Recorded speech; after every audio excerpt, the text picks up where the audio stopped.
जय श्री राम, जय सीताराम। सभी देवी देवताओं की जय हो। अब हम आगे का अध्ययन करते हैं।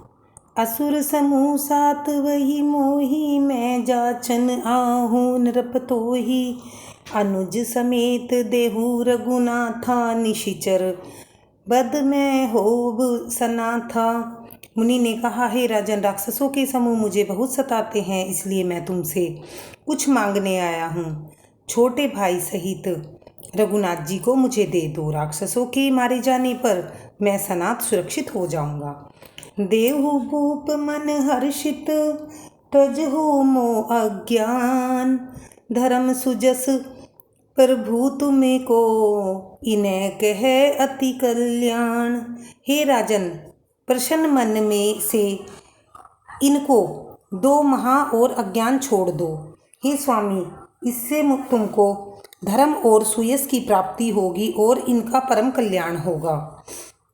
सुनी राजा अति प्रिय बानी, हृदय कंप मुख दूतिक कुमुलानी। चौथे पन पहु सुतचारी, विप्र बचन नहीं कहु विचारी। इस अत्यंत अप्रिय वाणी को सुनकर राजा का हृदय कांप उठा। उनके मुख की कांति फीकी पड़ गई। उन्होंने कहा, हे ब्राह्मण, मैंने चौथे पन में चार पुत्र पाए हैं। आपने विचार कर बात नहीं कही। मांगू भूमि धेनु धन सोसा, सब रस देऊं आजु सरोसा। देह प्राण ते प्रिय कछु नाई, सो मुनि देव निमिष एक माही। हे मुनि, आप पृथ्वी, गो, धन और खजाना मांग लीजिए। मैं आज बड़े हर्ष के साथ अपना सर्व दे दूंगा। देह और प्राण से भी अधिक प्यारा कुछ भी नहीं होता, और मैं उसे भी एक पल में दूंगा। सब सुत प्रिय प्राण की नाही, राम देत नहीं बनी गोसाई। कह निशीचर अति घोर कठोरा, कह सुंदर सुत परम किशोरा। सभी पुत्र प्राणों के समान प्यारे हैं, उनमें भी हे प्रभु, राम को तो किसी प्रकार भी देते नहीं बनता। कहाँ अत्यंत डरावने क्रूर राक्षस, कहाँ परम किशोर अवस्था के बिल्कुल सुकुमार और सुंदर पुत्र। सुनी नरप गिरा प्रेम रस सानी, हृदय हरस माना मुनि ज्ञानी। तब वशिष्ठ बहुविधि समझावा, नृप संदेह नाश कह पावा। प्रेम रस में सनी हुई राजा की वाणी सुनकर ज्ञानी मुनि विश्वामित्र ने हृदय में बड़ा हर्ष माना। तब वशिष्ठ जी ने राजा को बहुत प्रकार से समझाया, जिससे राजा का संदेह नाश को प्राप्त हुआ। अति आदर दोहु तन्य बोलाए, हृदय लाई बहु भांति सिखाए। मेरे प्राणनाथ सुत दोहूं, तुम्हें मुनि पिता आन नहीं कोऊं। राजा ने बड़े आदर से दोनों पुत्रों को बुलाया और गले से लगाकर बहुत प्रकार से उन्हें शिक्षा दी। फिर कहा, हे नाथ, ये दोनों पुत्र मेरे प्राण हैं। हे मुनि, आप ही इनके पिता हैं, दूसरा कोई नहीं। सौंपे भूप ऋषि सुत, बहुविधि देहि असीस। जननी भवन गए प्रभु, चले नाई पद शीस।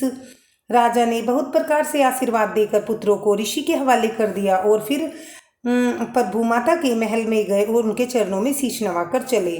पुरुष सिंह दो वीर हरसी, चले मुनि बैहरण। कृपा सिंधु मति धीर, अखिल विश्व करण कारण। पुरुषों में सिंह रूप दोनों भाई राम लक्ष्मण मुनि का भय हरने के लिए प्रसन्न होकर चले। वे कृपा के समुद्र, धीर बुद्धि और संपूर्ण विश्व के भी कारण हैं। अरुण नयन उर बाहु विशाला, नील जलज तनु श्याम तमाला। कटिपट पीत कैसे भर भाथा, रुचिर चाप सायक दुहाता। भगवान के लाल नेत्र हैं, चौड़ी छाती और विशाल भुजाएं हैं। नीलकमल और तमाल के वृक्ष की तरह श्याम शरीर है। कमर में पीतांबर पहने हुए सुंदर तरकश कसे हुए हैं और दोनों हाथों में सुंदर धनुष बाण हैं। श्याम गोर सुंदर दो भाई, विश्वामित्र महानिधि पाई। प्रभु ब्राह्मण देव में जाना, मोई नीति पिता तजेव भगवाना। श्याम और गौर वर्ण के दोनों सुंदर भाई परम सुंदर हैं। विश्वामित्र के महान विधि निधि प्राप्त हो गई है। वे सोचने लगे कि मैं जान गया कि प्रभु ब्राह्मण्य देव ब्राह्मणों के भगत हैं। मेरे लिए भगवान ने अपने पिता को भी छोड़ दिया। चले जात मुनि दीन देखाई, सुनी ताड़का क्रोध करि धाई। एक ही बाण प्राण हरि लीना, दीन जानी ते ही निज पद दीना। मार्ग में जाते हुए मुनि ने ताड़का को दिखलाया। शब्द सुनते ही वह क्रोध करके दौड़ी। श्री राम जी के एक बाण से उसके प्राण हर लिए और दीन जानकर उनको निज पद अपना दिव्य स्वरूप दिया है। तब ऋषि निज नाथ ही जिय चीनी, विद्या निधि कहु विद्या दीनी। जाते लागन क्षुधा पिपासा, अतुलित बल धनु तेज प्रकाशा। तब ऋषि विश्वामित्र ने प्रभु को मन में विद्या का भंडार समझते हुए लीला को पूर्ण करने के लिए ऐसी विद्या दी जिससे भूख प्यास न लगे और शरीर में अतुलित बल और तेज का प्रकाश हो। आयुध सरब समर्पी, कै प्रभु निज आश्रम आनी। कंद मूल फल भोजन दीन, भक्ति हित जानी। सब अस्त्र शस्त्र समर्पण करके मुनि प्रभु श्री रामचंद्र राम जी को अपने आश्रम में ले गए और उन्हें परम हितु जानकर भक्तिपूर्वक कंद मूल और फल का भोजन कराया। प्रात कहा मुनि सन रघुराई, निर्भय जगे करू तुम जाई। होम करण लागे मुनि जारी, आपू रहे मख की रखवारी। सवेरे श्री रघुनाथ जी ने मुनि से कहा, आप जाकर निडर होकर यज्ञ कीजिए। यह सुनकर सब मुनि हवन करने लगे और श्री राम जी यज्ञ की रखवाली कर रहे थे। सुनी मारीच निशाचर क्रोही, लै सहाय धावा मुनि द्रोही। बिनु फर बान राम ते ही मारा, सत जोजन गा सागर पारा। यह समाचार सुनकर मुनियों का शत्रु राक्षस मारीच अपने सहायकों को लेकर दौड़ा। श्री राम जी ने बिना फल वाला बाण उनको मारा, जिससे वह 100 योजन के विस्तार वाले समुद्र में के पार जा गिरा। पावक सर सुभा पुनि मारा, अनुज निशाचर कटकु संहारा। मारी असुर द्विज निर्भयकारी, स्तुति करी देव मुनि झारी। फिर सुबाहु को अग्निबाण मारा। इससे इधर छोटे भाई लक्ष्मण ने राक्षसों की सेना का संहार कर डाला। इस प्रकार श्री राम जी ने राक्षसों को मारकर ब्राह्मणों को निर्भय कर दिया। तब सारे देवता और मुनि स्तुति करने लगे। तह पुनि कछुक दिवस रघुराया, कहे कीनै विप्र परदाया।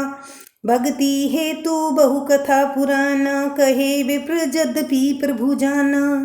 श्री रघुनाथ जी ने वहाँ कुछ दिन रहकर ब्राह्मणों पर दया की। भक्ति के कारण ब्राह्मणों ने उन्हें पुराणों और बहुत सी कथाएं कहीं, यद्यपि प्रभु सब जानते थे। तब मुनि सादर कहा बुझाई, चरित एक प्रभु देखी जाई। धनुज यज्ञ सुनि रघुकुल नाथा, हर्षि चले मुनि बर के साथा।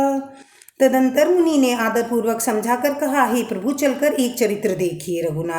रघुकुल के स्वामी श्री रामचंद्र जी धनुष यज्ञ की बात सुनकर मुनि श्रेष्ठ विश्वामित्र के साथ प्रसन्न होकर चले। आश्रम एक दीखे मगमाही, खग मृग जीव जंतु तह नाही। पूछा मुनि शिला प्रभु देखी, सकल कथा मुनि कहा विशेषी।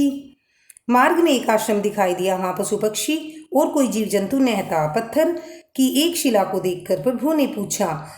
तब मुनि ने विस्तार पूर्वक सब कथा कही।